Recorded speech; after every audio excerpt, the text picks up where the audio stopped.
know about y'all, but I am always thinking. My mind is always overstimulated. I'm just always like in go mode.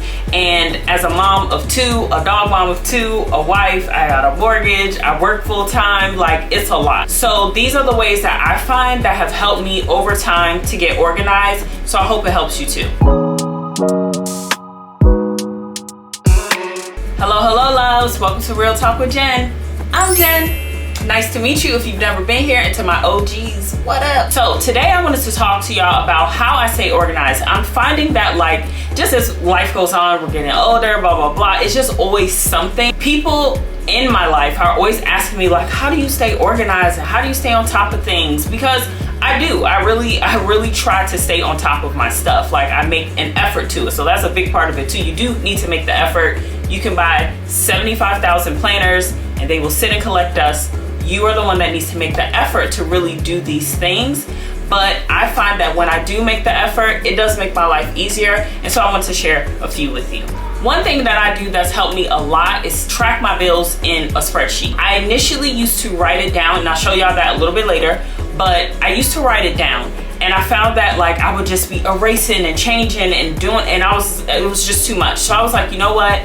I think what will work best for me is to keep it in a digital form. So I decided to convert it over to a digital template because it's just easier. I can get to it on my phone, etc. The good news is you can get all these templates on Google Drive has a template. You can download templates like for free. Of course, there are ones you can pay for as well. The one I used was like a random old template that my girlfriend was using, and then she sent it over to me, and I made edits to that template to suit me and my family and my needs. That's key. It's literally just a form with columns color coded. Like it's as simple can be. You don't have to be super savvy with those type of things to make it work. And if you even feel not confident about that, like I said, they already have pre-made templates where you don't have to do anything but just type into it. So you can't go wrong. For the purposes of this video, I created a sample of what I use, just so you guys can see it. Obviously everything in here is inaccurate. I wish these items were this low, but they're not.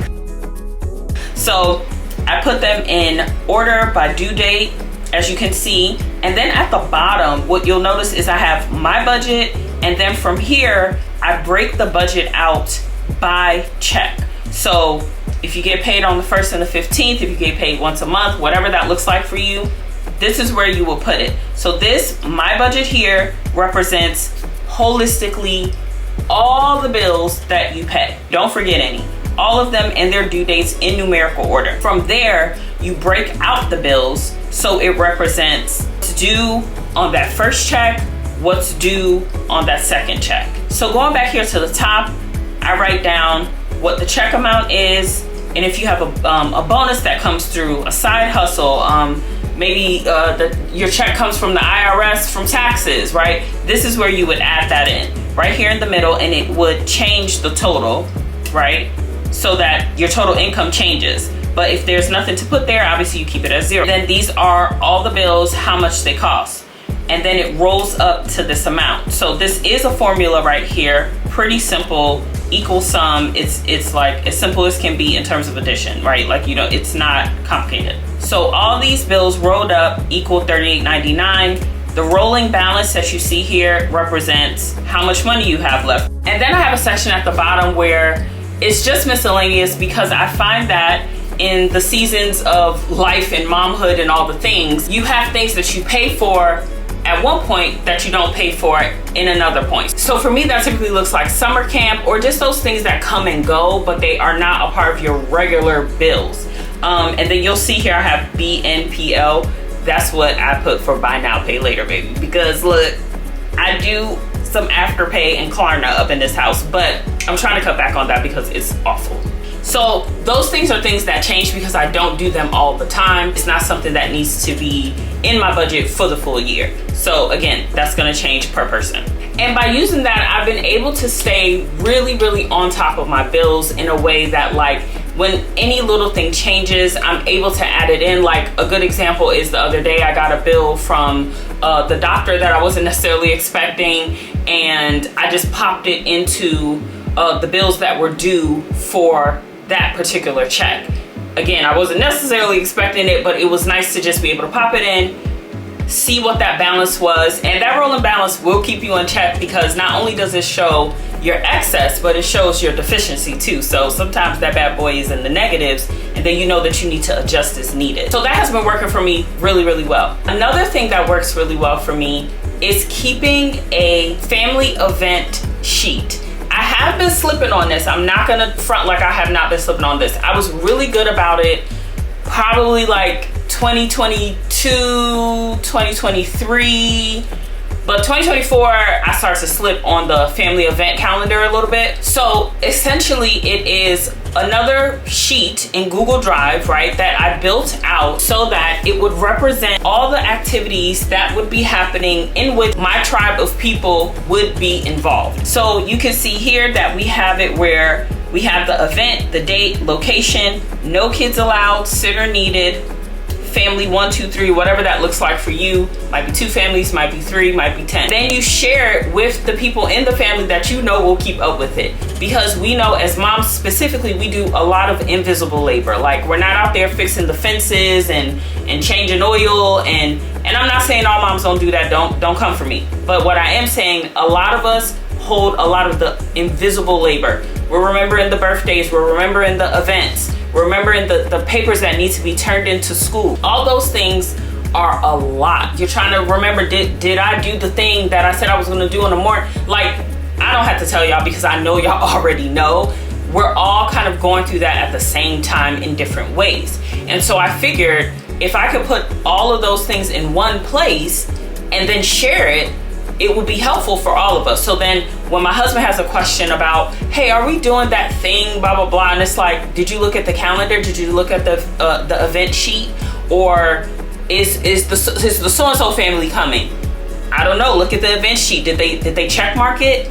So there is an onus and responsibility for all families to be able to keep up with this document. It is not just the person that creates it, although it might turn into that. But nonetheless, it's a great way to stay up to date with what is going on, not only in your kids' lives, but as adults. So one thing we like to do is go to comedy shows. Obviously, comedy shows do not allow children, right? So we know that that means that all the adults are gonna be unavailable, and all of us need to find a sitter.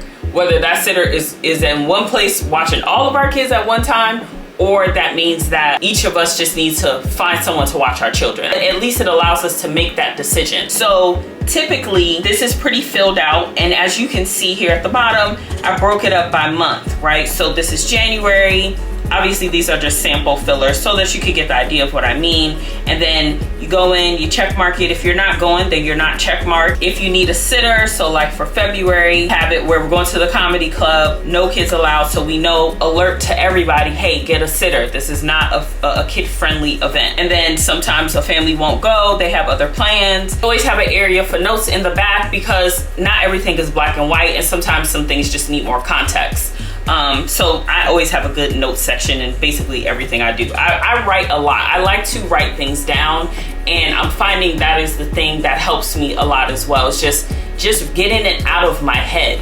And that might mean jotting it into Google Keep. I use Google Keep a lot actually too.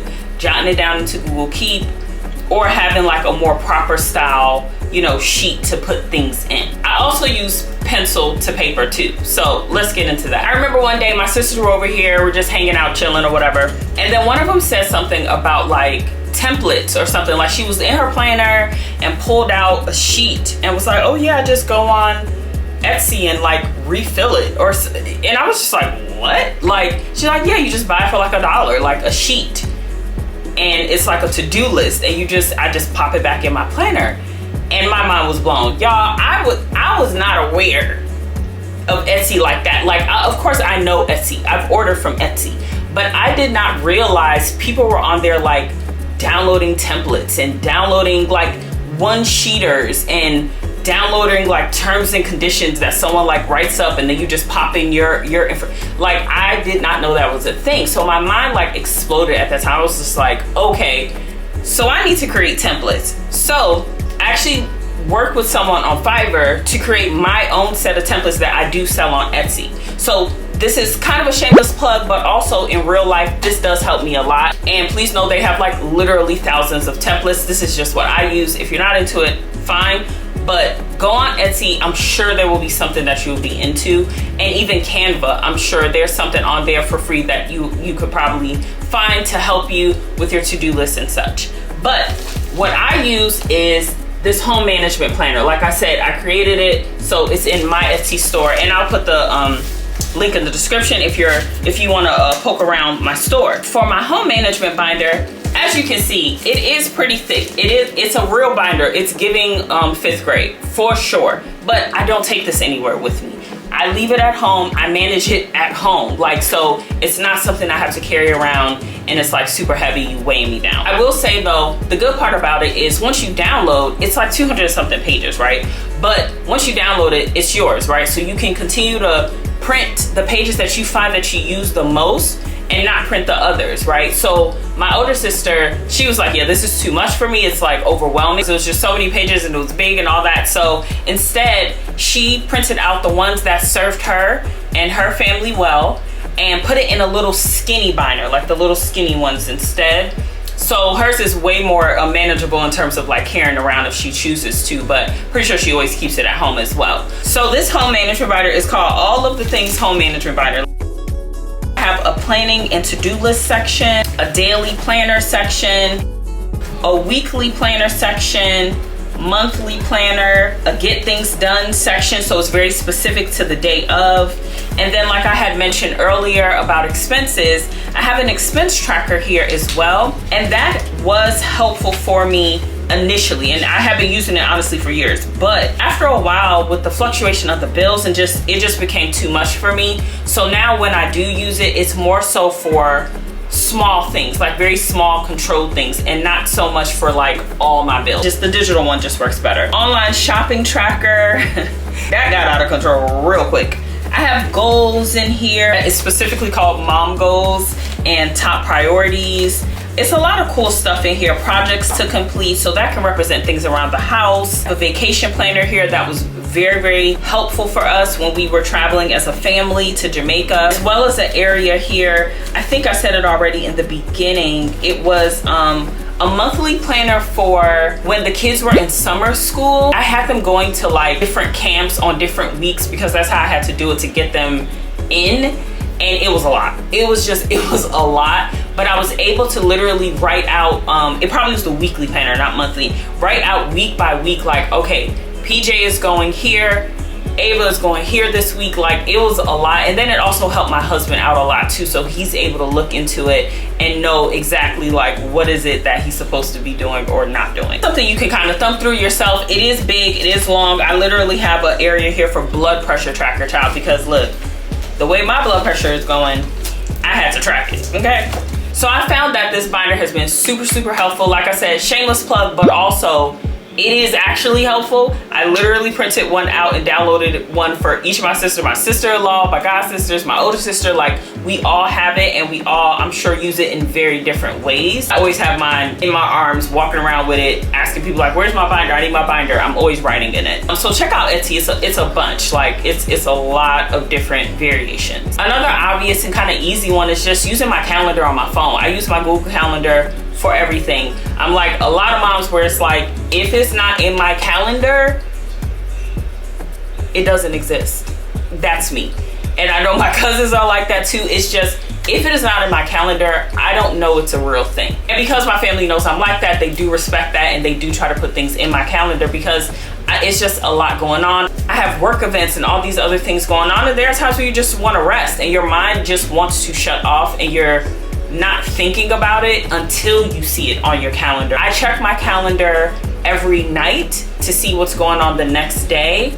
That is very helpful for me because it sets my expectation. Again, because memory ain't what it used to be, okay? Like, I forget, and I don't want to forget something that is important to me or important to someone else. And then just like on a real like tangible level, this is more like home stuff, so maybe I'll do a separate video that's specific to how I stay organized in my home and less of the like invisible labor portion of it. But just like physically in my home, how I stay organized, it's so basic that it almost is not worth saying, but it's one of those things that's so hard to do. Putting things back where they go. Everything in our home has a place. Everything lives somewhere. That's what we always say. This lives somewhere. So we're blessed that we have a big home. We had a 20 square foot apartment when we were in LA. It was the 4 of us in that apartment, okay? Now we have this like four floor house, and it's a real blessing. We have the space, but everything has a home in this space. So sometimes I'll say something to my husband like, well, we can get it. Like, for instance, a Christmas tree box. He likes real Christmas trees. I'm trying to push for fake. We've been doing real for a long time. I'm like, maybe we just get a really nice fake one. And he's like, well, there's nowhere to put it. And I was like, it's nowhere to put a box? Like, I'm pretty sure we can find a place. So in his mind though, it's like everything lives somewhere, and the place where that would live is full. And so we're not considering other places to put it because everything has its own place. And by doing that, it has allowed us to keep the house in order. Even when it is a little messy, we can keep it in order where it doesn't get too crazy. And I've been able to train the kids in that way too. One thing though, people hate when they come over here, baby, you turn to the right, you turn back to the left, whatever you put there is probably gone. If you're not like, if you have not deemed it like, hey, this is my thing, because that's just how we are. We're just like always moving and cleaning, and that's like a us problem, but also it helps us to keep things in order, because I think both my husband and I, it's like when things are out of order, it's like it's hard for us to kind of function in a way where it's like, no, that needs to go there, and then I can finish what I'm doing. Like we're a part of that millennial world, okay? But yeah, like I said, maybe that'll be a different video to show like the organization, physical organization, products and tools and stuff that I use to keep my house in order. But overall, in terms of like mom life, my life, keeping my mental in order, the calendar, the home management binder, the family event calendar, all those things, the bills, all those things have helped me a lot. And I really hope that one of these things at least can help you too. I know that can feel overwhelming. I always tell people, start things off in little itty bitty bites. It does not have to be everything at one time, because whenever you do that, you will fail. And nobody likes the feeling of failing. Like literally nobody, children, adults, it doesn't matter your age, no one enjoys the feeling of failing. But when you put too much on yourself, knowing that you can't do it, there's probably only one end to that. So do things in a bite-sized way. So maybe you don't do all of these things at once, but maybe you start somewhere. Maybe start with the calendar. Maybe just start poking around, seeing if the bills will work for you. Just doing that. These little things, just take little bites, and then take bigger bites and bigger bites and bigger bites. And then after a while, you'll have your own like system that works for you. This is what works for me. And I hope it was helpful. Thanks so much for watching. I hope that you have a great week. I pray that your family is well. And I pray that you have a productive week, putting one of these things into practice. If you do, let me know in the comments. See you in the next video. Bye.